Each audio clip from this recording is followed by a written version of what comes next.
Hello guys, আসসালামু আলাইকুম। আমি দীপা আবার নতুন একটা ভিডিও নিয়ে চলে আসলাম আপনাদের মাঝে। তো আপনারা সবাই কেমন আছেন? আমি তো আলহামদুলিল্লাহ ভালো আছি। তো আজকে আমি রান্না করব মুরগি। তো এটা ব্রয়লার মুরগি নয়, এটা শক্ত মুরগি। যাই হোক, তো এটা আমি রান্না করব আজকে। আমার মেয়ের খুব পছন্দের, যদিও কালকে আমার মেয়ের স্কুল খুলে ফেলবে, কালকে হলিডে শেষ।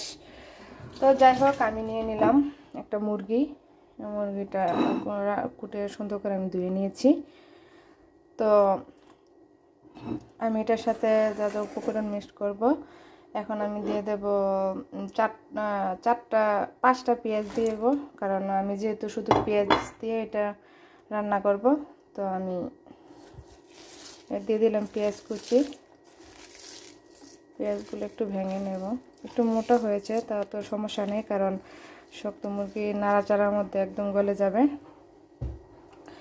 তো আমি এখানে 2টা টমেটো নিয়েছি, কাঁচামরিচ ফালি করে দিয়েছি। তো আমি এখন এগুলো দিয়ে দেব। তো এখানে আমি নিয়েছি সব রকমের মশলা: হলুদ গুঁড়া, মরিচ গুঁড়া, ধনের গুঁড়া, জিরার গুঁড়া, লবণ, গরম মশলা, এলাচ, দারচিনি, তেজপাতা, সব এগুলো আমি সব দিয়ে দেবো, মিক্স করে দেবো একসাথে।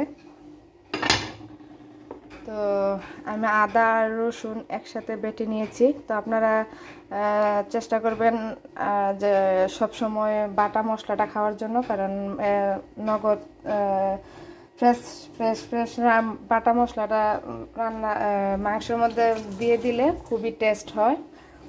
তো আমি বেশিরভাগই চেষ্টা করি সব সময় যে ফ্রেশভাবে বাইটা দেওয়ার জন্য, যদিও মিস্টেক হয়ে যায় মাঝে মাঝে, তো বাচ্চা নিয়ে পারি না, মাঝে মাঝে দেওয়া হয় ফ্রোজেন।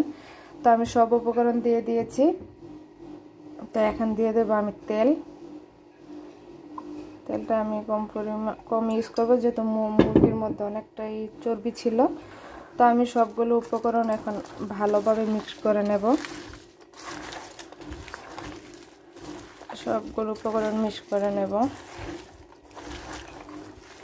আমি যেহেতু এই হাঁড়িটার মধ্যে রান্না করব, তো আমি একবারে এটার মধ্যে দিয়ে দেব।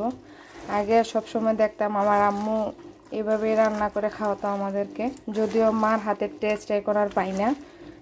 আজকে বাহিরে আসছি 5 বছরে একবারও দেশে যাওয়া হয়নি। বাচ্চাদের নানা রকম ঝামেলা, কাগজপত্র বিষয়, এগুলো নিয়ে এই সময়টা পার হয়ে গেল। তো খুব মিস করি মায়ের হাতের রান্না। তো সবসময় দেখতাম আমার আম্মু বেশিরভাগই গরু মাংস বা মুরগি, শক্ত মুরগি বা দেশি মুরগি, আগে তো এতটা পাকিস্তানি মুরগিগুলো ছিল না। আগে আমার আম্মা দেখতাম হাঁস মুরগি সব নিজেই পালতো। তো এগুলাই রান্না করে আম্মুরা দেখতাম সব কিছু একদম একবারে মেখে একদম বসাই দিত, কি যে স্বাদ লাগতো। মার হাতে রান্না মনে হয় এরকমই হয়। তো যাই হোক গাইস, আমি এটা ভালোভাবে মিশিয়ে নিয়েছি। তো এখন আমি, যদি আপনারা সময় থাকে একটু রেস্টে রেখে দেবেন। তা আমার আগেও বলেছি, এখনও বলি যে আমার ছোট বাচ্চা আছে, আমি সব কিছু জটপট করতে হয়, কারণ বাচ্চা বেশি একটু থাকে না ঘুমের মধ্যে। তো আমি সব কিছু উপকরণ একসাথে মিক্স করে নিয়েছি। তো আমি এটা এখন একবারে বসিয়ে দেব।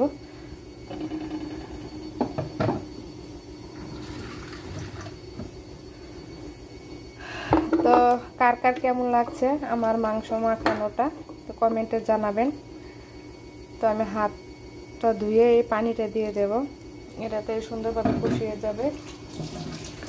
তো ঠিক আছে আপুরা ভাইয়ারা, তো সবাই ভালো থাকেন, সুস্থ থাকেন, এই কামনাই করি। আর কেমন হয়েছে আমাকে কমেন্টে জানাবেন রেসিপিটা। তো ভালো থাকবেন, সুস্থ থাকবেন সবাই। আল্লাহ হাফেজ, আসসালামু আলাইকুম।